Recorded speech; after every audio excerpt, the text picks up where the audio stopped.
welcome to Insights and Perspectives, a program sponsored by the League of Women Voters of San Jose, Santa Clara. Today, we are going to discuss the November 2020 California ballot propositions. I'm Julia O'Keefe for the League of Women Voters.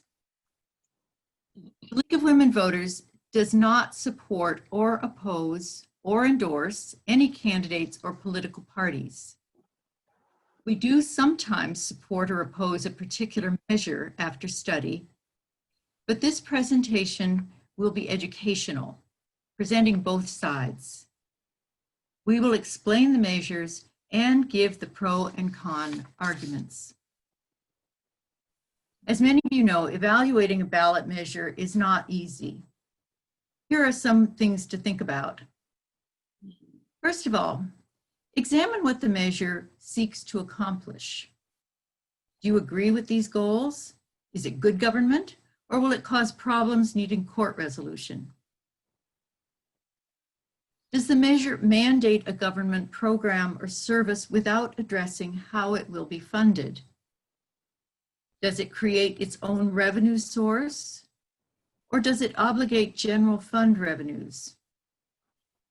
If it obligates the general fund, are these expenses that the state may have difficulty meeting in the short term? Does the measure deal with one issue that can be easily decided with a yes or no vote? Or is it a complex issue that should be thoroughly examined in the legislative arena? And the last one is probably the trickiest of all. Who are the real sponsors and opponents of the measure? Be wary of distortion tactics and commercials that tell nothing about the measure. The propositions on this year's ballot can be calls for constitutional amendments, changes to state statutes, or they might be referendums to overturn existing statutes. The legislature may have put them on the ballot, or they may have come through the public from signatures on petitions that you've signed. All the propositions require a majority vote to win. To delve further into our first 6 propositions on this year's ballot, I would like to introduce Martha Beatty and Connie Hunter. Martha? Thank you, Julie. Proposition 14 authorizes bonds continuing stem cell research. The question here is, should the state authorize $5.5 billion in state bonds to continue funding grants for research and development of stem cell treatments? So let's talk about how it is today. In 2004, voters approved Proposition 71. It created the California Institute for Regenerative Medicine, CIRM for short, to provide grants for research and related activities through $3 billion in bonds. Recipients are required to share invention-related income with the state, and so far that's meant $350,000. $30 million remains available for grants. Okay, and the proposal is to allow the state to sell $5.5 billion in new bonds to continue the CIRM's funding of stem cell and other medical research, research facility construction, dedicating $1.5 billion of that to brain-related diseases such as Alzheimer's and Parkinson's. And this would also make changes to California Institute for Regenerative Medicine's to expand their patient access to treatment. The fiscal effects, should this proposition be adopted, we're borrowing $5.5 billion. So when we pay that back with interest over a period of 30 years, the total amount paid back is $7.8 billion. That means about $260 million per year for 30 years, and that represents less than 1% of the general fund budget. On the other hand, it may generate some invention-related income. There are some indirect costs, such as new treatments for medical expenses that the state may incur. Supporters of this measure say that funds will further development of treatments and cures for chronic life-threatening diseases like cancer, Alzheimer's, heart disease, diabetes, Parkinson's, and kidney disease. And it builds on 2,900 medical discoveries, increases the patient accessibility and affordability, stimulates California's economy, and ensures strict accountability.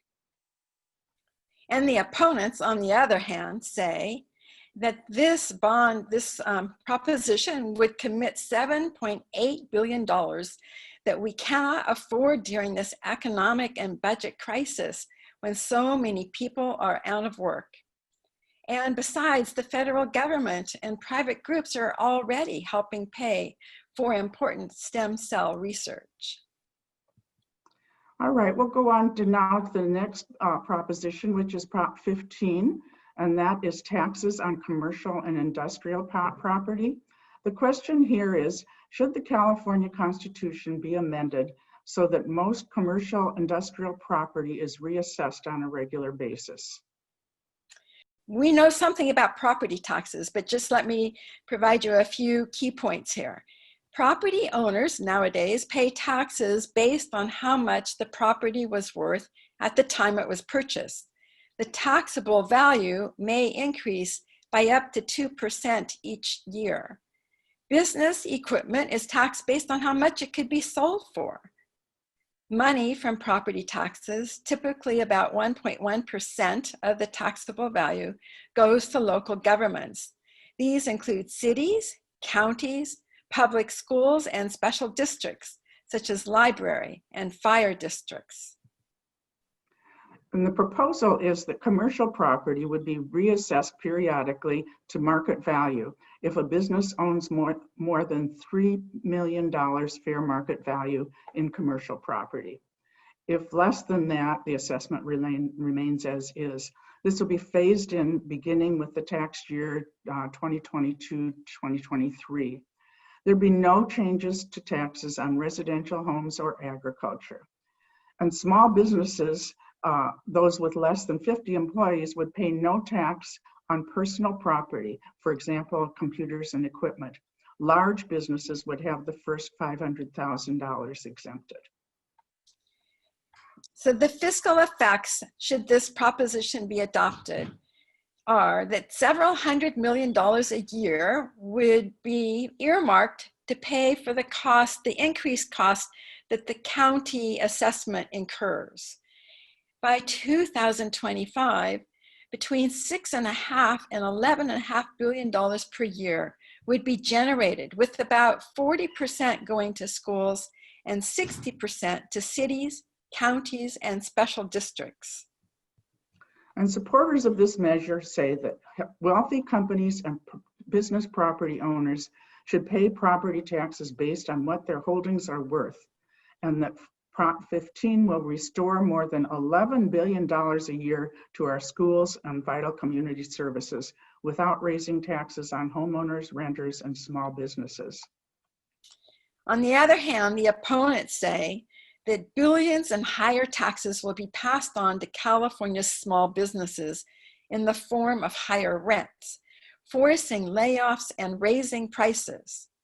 Raising taxes will increase the cost of everything that people buy, including food, gas, and healthcare. Now, Prop 16, this would allow diversity as a factor in public employment, education, and contracting decisions.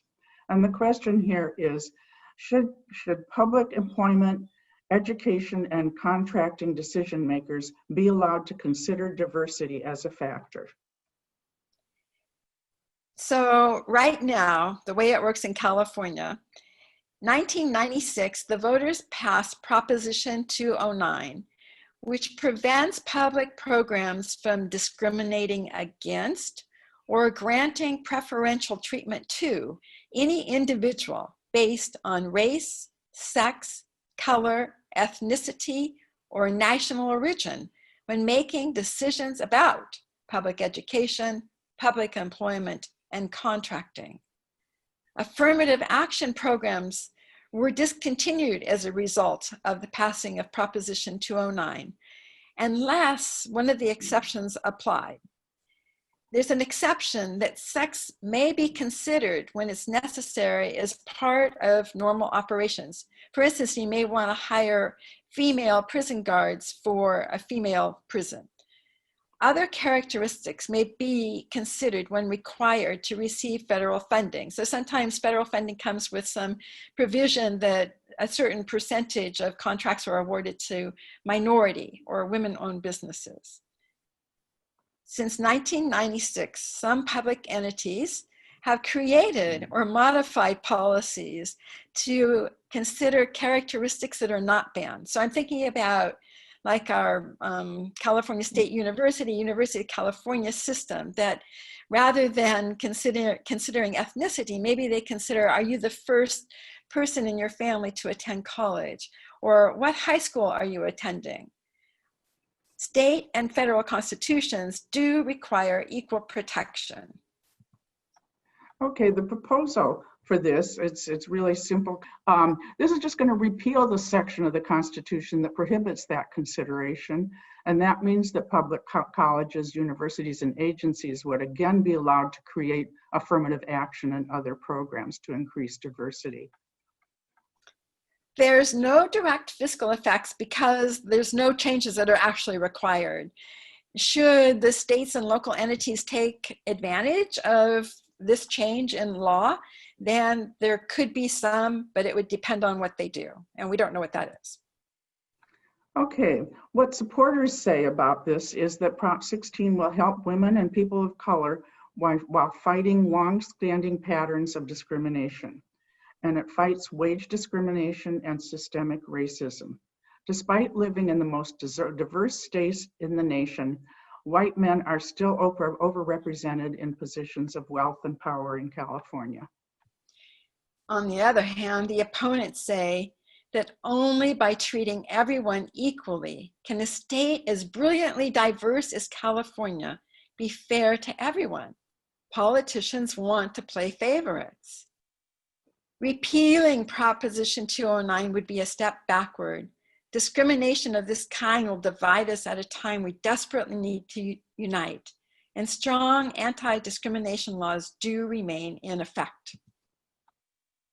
Okay, now we're moving on to a couple that have to do with voting.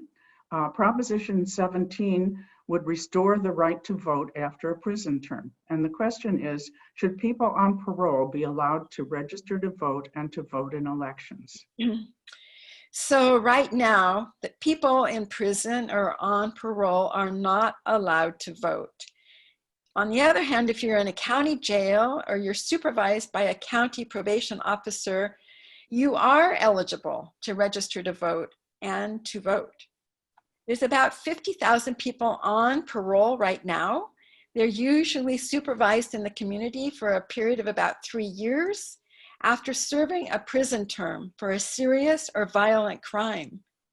People on parole must follow certain rules, such as meeting regularly with their parole officer. And the proposal is to restore voting rights to persons who were disqualified from voting while serving a prison term as soon as they've completed that prison term. Since those who are registered to vote can also run for elective office, they would also be eligible to run for office if they meet qualifications, such as not having been convicted of perjury or bribery. The fiscal effects are as follows. Number one, the election officials would have to process voter registrations and send ballot materials to those on state parole. So county costs for this workload would likely be in the hundreds of thousands of dollars across the state. In addition, the state would have one-time cost to update the registration cards and systems to reflect that people on state parole can register. The one-time cost would likely be in the hundreds of thousands of dollars. Okay, supporters of this measure say that parole is a time for people to rebuild their lives. Voting helps people on parole feel more connected to their communities and increases public safety. A recent parole commission report in Florida, they say, found that citizens who complete their prison terms and have voting rights restored are less likely to commit future crimes. The opponents say that crime victims deserve justice and that parole is a time for serious and violent criminals convicted of murder, rape, and child molestation to prove that they have changed before being allowed to vote. Right, and then we get to Proposition 18. And this one would permit 17-year-olds to vote in primary and special elections if they're going to be turning 18 by the general election. And so the question is, should 17-year-olds who will be at least 18 at the time of the next general election be allowed to vote in primary or special elections in that election cycle? So today, in general, a person may register and vote in the state of California if the person is a US citizen, at least 18 years old, and a resident of California, with some exceptions such as being in prison or on parole. People who are registered to vote can also run for elective offices, so long as they meet other existing eligibility requirements. And a person who is 16 or 17 and otherwise eligible to vote can pre-register to vote. And this proposal would allow 17-year-olds who will be at least 18 and otherwise eligible to vote during the election cycle before the next general election. This change would mean that these 17-year-olds could also be eligible to run for elective office if qualified. The fiscal effects, again, the county workload would increase to send out and process the extra voting materials, costing between several hundreds of thousands of dollars and $1 million per election across the state. The state would need to update their existing voter registration systems, and there would be a one-time cost associated with that would be in the hundreds of thousands of dollars. The supporters of this measure say that allowing 17-year-olds to vote in primary elections permits first-time voters to participate in the full election cycle, shaping the choices that appear on the general election ballot. This has the potential to boost youth participation and will help to increase voter participation because studies show voting is habit forming. And the opponents say that high school teachers and counselors will be able to influence the way that 17-year-olds vote, as demonstrated in school bond and parcel tax measure campaigns. Furthermore, the law prohibits younger teens from smoking and drinking because research shows the logic and reasoning area of their brains is not fully developed. Okay, so Prop 19, this is the last one we'll talk about today. This changes certain property tax rules. The question is, should the California Constitution be changed to modify the rules for transferring property tax assessed values and use any resulting new tax revenues for fire suppression efforts, schools, and local government? So this is another property tax proposition.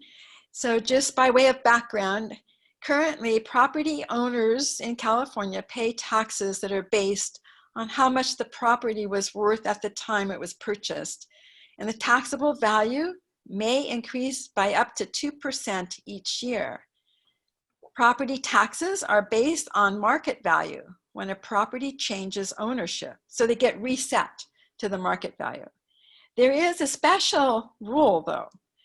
Homeowners who are over 55, severely disabled, or whose property has been impacted by a natural disaster or contamination can move one time within the same county and keep paying the same amount of property tax if their new home is not more expensive than their existing home.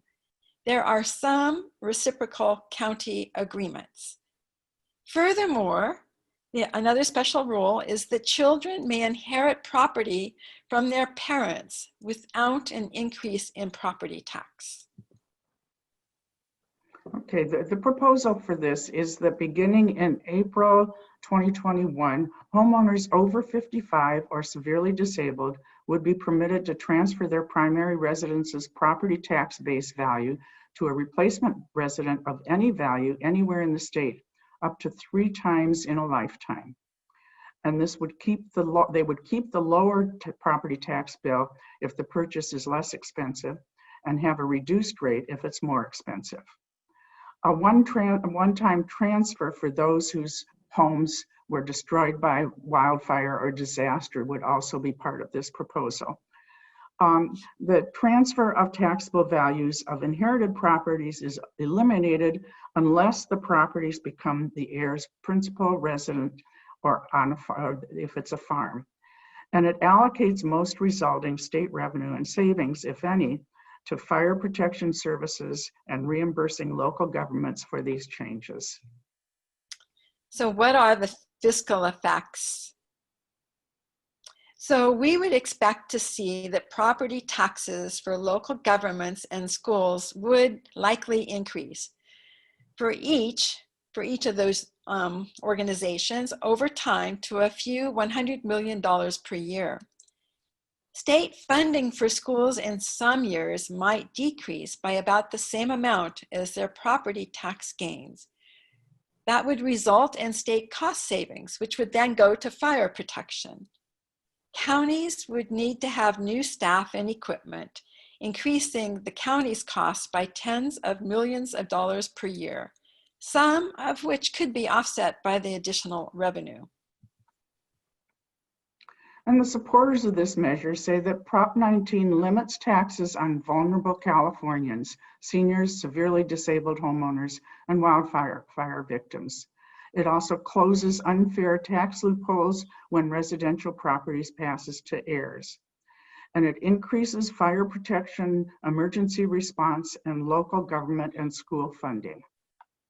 And the opponents say that Proposition 19 takes away one of the best tools parents have to help their children, the right since 1986 to pass their home and up to $1 million in other property on to their heirs, to their children, without any increase in property taxes. Voters in 2018 already rejected a similar measure, allowing more transfer opportunities. So thank you, Martha and Connie. Remember, the general election is coming up soon, November 3rd. You should register before October 19th, but you can register conditionally after that, right up to Election Day. Vote by mail ballots are going to be mailed out by the Registrar of Voters to all registered voters on the 5th of October, and the voting centers will open on the 31st, just for 4 days. One thing to be careful of, if you do a mail-in ballot, be sure you sign the envelope that the ballot is being mailed in. So put your ballot in and then sign the back of that envelope. For more information about voting, Santa Clara County Registrar of Voters, sccvote.org is a great source. Another very good source for voter information, nonpartisan information on candidates, measures, and financing, is Voters Edge, which is a project of the League of Women Voters of California and MapLight. You'll find there also many links to voter information, and you could register using that site. On behalf of the League of Women Voters, thank you for being with us today. I hope you found the presentation interesting and useful. Be sure that you've registered and vote on November 3rd or before. Thank you.